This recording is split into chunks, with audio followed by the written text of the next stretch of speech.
Hello, hello, je suis ravie de vous retrouver pour cette guidance Oracle Astro des Lions et Ascendant Lion pour le mois de novembre. La saison du Scorpion n'est pas votre saison préférée. Le Scorpion est en désharmonie avec le Lion.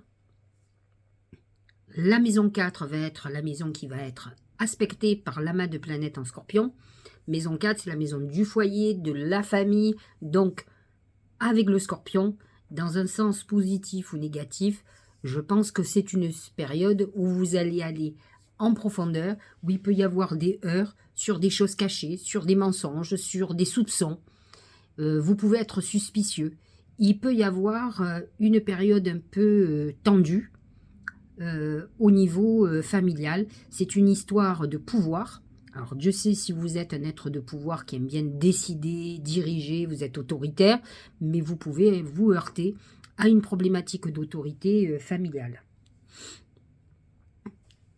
Lorsque les planètes vont passer en Sagittaire, ça va être beaucoup mieux pour vous, puisque le Sagittaire est positionné dans votre maison 5, qui à la base est votre maison. C'est une maison de chance, c'est une maison de création, de créativité, liée aux enfants, liée à l'amour. Et Dieu sait si vous aimez être aimé et aimé, vous êtes un passionné ou une passionnée. Donc le soleil va rentrer en Sagittaire le 23 novembre et c'est vrai que tout va devenir beaucoup plus clair et beaucoup plus harmonieux pour vous. Vous serez certainement avec Mars qui va accompagner le soleil le 24 novembre dans une période d'action où vous allez agir. Le 10 novembre, Mercure sera déjà positionné dans votre maison 5 et ce qui va vous importer, c'est votre vie amoureuse, vos enfants et surtout prendre du plaisir. C'est quelque chose de très important, surtout si vous avez été un petit peu plombé par des soucis liés à tout ce qui est familial, qui peut concerner à la fois vos parents, comme le lieu de vie, votre foyer. Vous allez être servi avec le Scorpion qui peut amener quelques chaos, quelques jalousies et quelques trahisons. Pluton, lui, est positionné dans votre maison 6. Vous savez qu'il est en train de finir sa course, il va finir.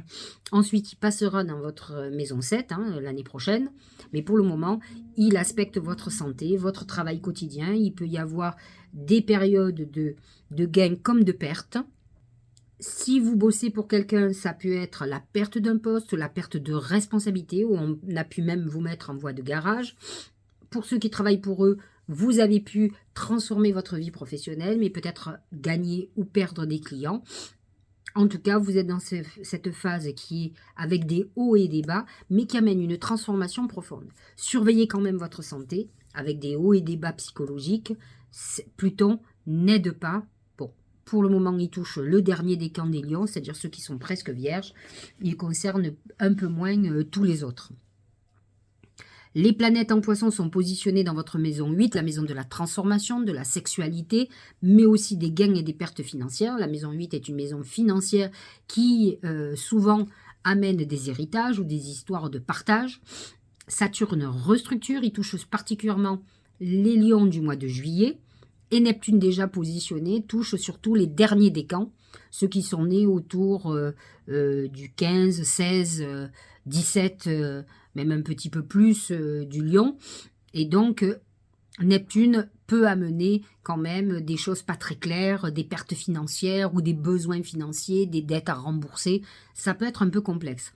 Saturne va restructurer les choses, va amener une justice très tranchante parce que c'est la justice divine, c'est plutôt le dieu du karma.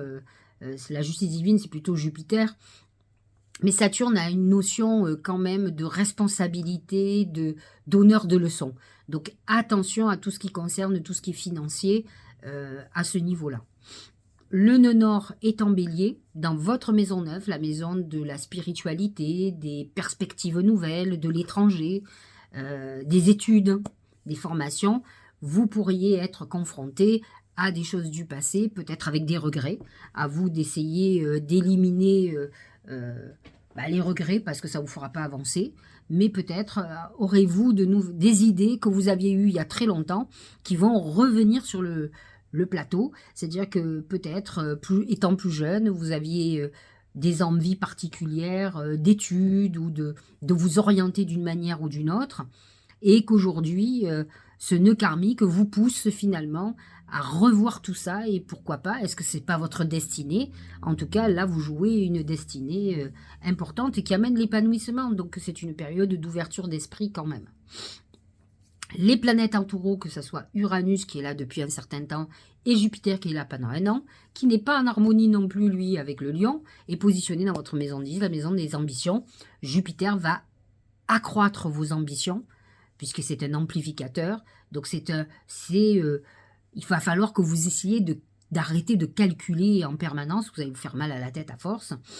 Mais en tout cas, c'est ce que va faire Jupiter, puisqu'il est positionné sur le milieu du ciel, la maison 10, qui est la maison de votre réussite sociale. Jupiter va vous permettre d'y aller. Hein, c'est une ouverture à vous juste d'être un peu modéré et pas être trop dans les excès. La Vierge, elle, avec Vénus, est positionnée dans votre maison 2. C'est un bon placement qui vous amène des rentrées financières, des coups de bol financiers. Et puis Vénus va rentrer dans votre maison 3, qui est en balance, qui est un signe ami pour vous, signe de communication. C'est un moment où vous aurez beaucoup de charme, vous pourriez séduire ou être séduit par quelqu'un. En tout cas, on va vers ce côté relationnel. Vous aurez une communication peut-être beaucoup plus intéressante. Voilà pour les astres. Nous allons parler des lunes. Alors, nous avons une pleine lune le 28 octobre, qui est à 20h25, à 5 degrés du Taureau.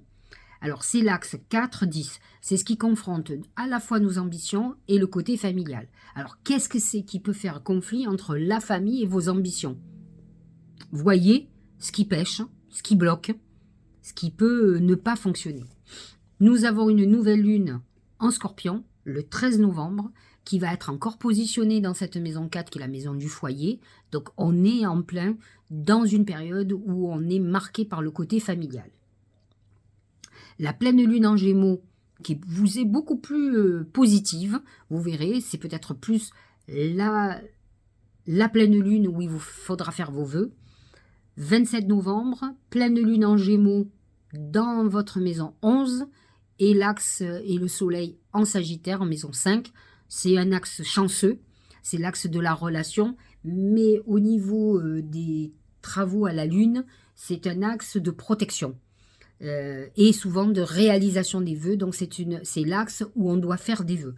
Donc je vous y invite, amis Lion et ascendant Lion, parce que c'est un bon moment pour faire ses vœux, je vous le répète, 27 novembre. Voyons ce qu'ont à nous dire les oracles. Alors on va commencer pour voir la tendance du mois de novembre pour les Lions et ascendant Lion. Qu'est-ce qui va être primordial? Qu'est-ce qui va être mis en lumière? C'est l'anneau. L'anneau, c'est plusieurs choses. C'est le couple. Donc, c'est le couple qui va être mis en avant. Alors, y a-t-il un souci dans votre couple? Pas de planète en maison 7, en Verseau. Ça sera l'année prochaine. Peut-être avez-vous fait une rencontre avec l'amas de planètes en maison 5, en Sagittaire, qui vous amène à avoir envie de concrétiser une relation. C'est vrai qu'avec le Scorpion en maison 4, il peut y avoir des grincements de dents dans votre couple et dans votre foyer. Il y a deux foyers. Il y a le foyer duquel on vient, c'est-à-dire avec nos parents, grands-parents, et le foyer que l'on construit. Avec nos enfants, notre femme, notre mari, c'est le foyer que l'on construit. Donc, l'engagement, le couple va être au centre de vos préoccupations, que ce soit dans un sens positif, si vous avez fait une rencontre importante où vous ayez envie de vous engager, ou que ce soit avec quelqu'un de qui on veut se désengager. Donc, à vous de voir ce qui va se passer. L'anneau représente l'engagement en général. Vous pourriez être amené ce mois de novembre à signer des papiers importants, que ce soit juridique, chez un avocat, chez un notaire. On s'engage. Des contrats moraux aussi. Donc, on est dans l'engagement ou dans le désengagement. On peut aussi annuler un engagement avec quelqu'un, même professionnel, un arrêt de collaboration, une démission, une négociation de départ. Vous êtes dans cette phase-là. Pour d'autres, ça sera une phase de divorce ou d'avancée liée à un désengagement sentimental, donc divorce, papier chez le notaire, etc. Donc, un mois de novembre très très chargé, mais intéressant pour vous, parce qu'il peut dénouer un nœud qui est là depuis longtemps. Nous allons regarder ce qui se passe au niveau professionnel et financier. C'est l'aigle. L'aigle représente souvent le Gémeaux, donc cette pleine lune du 27 novembre qui vous amène une évolution, une élévation. C'est un peu les planètes en Sagittaire qui vous amènent beaucoup de chance. C'est une très bonne période pour vous financière. C'est une très bonne période pour prendre des décisions et vous allez sentir que vous allez décoller. Attention à ne pas partir dans les excès. N'oublions pas que le Sagittaire est très excessif et que Jupiter en Taureau est dans la maison de vos ambitions où vous pouvez avoir des ambitions démesurées. Donc, soyez vigilants à ce niveau-là. Donc, une période professionnelle et financière plutôt très positive. Au niveau de l'amour, c'est beaucoup moins sympa. C'est le rat. Le rat représente tout ce qui est misère, c'est-à-dire la perte financière. Donc, vous pouvez faire une rencontre de quelqu'un, soit qui est rat, qui est très radin, soit quelqu'un qui a des gros problèmes d'argent, des dettes, ou qui ne travaille pas, qui ne travaille plus. On peut ne pas travailler parce qu'on a des problèmes de santé, on peut ne pas travailler parce qu'on n'a pas envie de travailler, là on est feignant. On peut aussi tomber sur quelqu'un qui va profiter de vous, donc soyez très très vigilants au niveau de l'amour, à ne pas être noyé par quelqu'un qui a des dettes, qui doit rembourser et dont vous devez prendre en charge. Vous pouvez aussi être très marqué par un problème de santé qui touche votre compagnon ou votre compagne, ou quelqu'un qu'on aime beaucoup. En tout cas, ce sont jamais des petits problèmes de santé. Donc, c'est ceux qui risquent de vous perturber ce mois-ci. D'ailleurs, avec le Scorpion en maison 4, il peut y avoir quelqu'un familial qui vous tienne à cœur, qui a un grave problème de santé et qui va être complètement... le mois de novembre va être le mois où, effectivement, on peut être très préoccupé par tout ça. Santé. C'est le djinn. C'est rien de bon. Le djinn, c'est tout ce qui est manipulation mentale, donc faites très attention à tout ça, et que ce ne soit pas vous non plus qui soyez le manipulateur ou la manipulatrice, parce que le lion, quand même, a un côté très autoritaire et peut passer pour quelqu'un de manipulateur ou manipulatrice. C'est la tentation d'aller voir ailleurs. Donc ça amène aussi les écarts sexuels que l'on fait en dehors du couple, donc vous pouvez être tenté, peut-être pour vous changer les idées. Le djinn, c'est une problème de sexualité, donc attention. Donc, c'est un des problèmes. Ça peut être aussi des gros soucis de santé, que ce soit à la fois moral ou physique. N'oublions pas que le Pluton en Capricorne est dans votre maison 6, la maison de la santé, donc soyez très vigilants. Comme tous les signes que j'ai abordés jusqu'à présent, puisque vous n'êtes pas le premier que j'ai fait, j'ai rajouté un thème qui est la chance. Et donc, j'ai posé comme question aux oracles, comment va se manifester la chance ce mois-ci? Que dois-je faire pour attirer la chance dans ma vie ce mois-ci? Et voici ce qui ressort, c'est la chouette. La chouette est un messager. Alors, la chance, c'est, on vous dit que vous avez quelqu'un, alors un voyant, un astrologue, quelqu'un qui est très clairvoyant près de vous, qui va vous aider, qui va vous guider. C'est un bon moment pour faire des consultations. Vous pouvez avoir des nouvelles dans vos rêves, des rêves prémonitoires, des grosses intuitions. Vous allez avoir des messages qui vont vous guider, qui vont vous amener vers la chance. Donc soyez très ouverts, soit à les consulter, soit aux messages que vous pourriez recevoir, car il y a une vraie belle connexion. Et j'ai envie de vous dire que la pleine lune du 27 novembre va être particulièrement très bien connectée, puisqu'elle va réunir l'axe 5-11 qui vous connecte complètement à vos guides et à la chance. Nous allons voir ce que nous dit le Tao. C'est l'influence. Ça me fait penser un peu au djinn, le manipulateur ou la manipulatrice. Séduction, attraction mutuelle, affection sincère, magnétisme naturel, stimulation et connexion. L'influence représente l'attraction qu'on peut avoir pour quelqu'un. Alors, si vous êtes célibataire, peu importe, faites ce que vous avez envie. Vous pourriez rencontrer quelqu'un avec qui on a une attirance fulgurante. D'autant plus qu'avec les planètes en maison 5, on va être très porté sur tout ce qui est sentimental et autres. Et les planètes en poisson en maison 8, qui est la sexualité, qui peut vous amener à avoir envie d'expérimenter des choses nouvelles au niveau sexuel.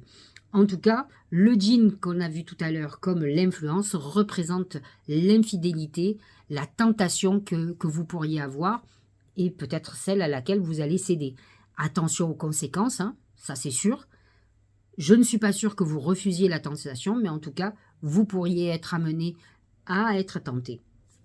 D'une autre manière, vous pourriez avoir comme révélation une trahison, une tromperie de votre compagnon ou de votre compagne qui justement a eu cette tentation de passer à autre chose. Donc c'est un mois un peu délicat pour l'infidélité, que ce soit que vous soyez infidèle ou qu'on vous soit infidèle. Donc c'est un moment de révélation. Le djinn et l'influence sont quand même comme un bis repetitas d'une problématique qui peut apparaître au mois de novembre. Deuxième oracle, c'est le ressenti. Ce que vous ressentez profondément et imaginez clairement a tendance à prendre racine en vous. C'est un mois où on est très connecté. L'amas de planètes en scorpion, c'est sûr, exacerbe votre côté intuitif. C'est vrai qu'il faut que vous suiviez votre intuition. L'axe 5-11 va vous aider à être connecté. Donc, à vous d'avoir cette lucidité et de ne pas céder à toutes les tentations, surtout si vous pensez que ça peut mettre par terre vos relations. Dernier oracle, c'est communiquer. C'est l'axe 3-9. Vénus dans votre maison 3. C'est Mercure en Sagittaire qui va communiquer de façon positive, parce que Mercure en Scorpion va être beaucoup plus dans le côté dur, dans la confrontation. La tempête fait rage dans ton cœur, dans ta tête, dans ta vie. Laisse tes pensées s'envoler, ramène ton esprit sur ta respiration et pose des mots sur tes émotions, sur ce qui te traverse, sur ce que tu vis. Mercure, qui représente la communication et la pensée, est en Scorpion jusqu'au 10 novembre. Est positionné dans votre maison 4, donc faites très attention à ce que vous allez dire, comment vous allez l'exprimer. Ça pourrait créer des tensions très importantes au niveau de votre foyer et de votre famille. Lorsque Mercure va rentrer en Sagittaire, il est beaucoup plus arrondi. Il est dans la maison 5, il est beaucoup plus positif. Donc vous aurez une communication à partir du 10 novembre, ce que je pense que vous devriez faire, beaucoup plus intéressante, même si vous allez être excessif et passionné. Mais en tout cas, ça sera bien mieux. Vénus dans votre maison 3, maison de la communication, va vous aider à avoir plus de charme à partir du 9 novembre. Comme vous voyez, entre Mercure qui rentre en Sagittaire le 10 et Vénus le 9, c'est vrai que à partir du 9 ou du 10 novembre, vous serez dans une phase où effectivement vous pourrez mieux communiquer vos émotions dans un sens positif et non pas dans l'affrontement qui peut déclencher des conflits. Voilà ce que j'avais à vous expliquer sur le mois de novembre. J'espère que cette guidance vous aura éclairé, que vous prendrez les bonnes décisions, que vous réfléchirez bien, que vous saurez bien poser les mots qu'il faut pour vous faire entendre d'abord et pour ne pas créer de conflits. Je vous souhaite un très bon mois de novembre et je vous dis à très bientôt.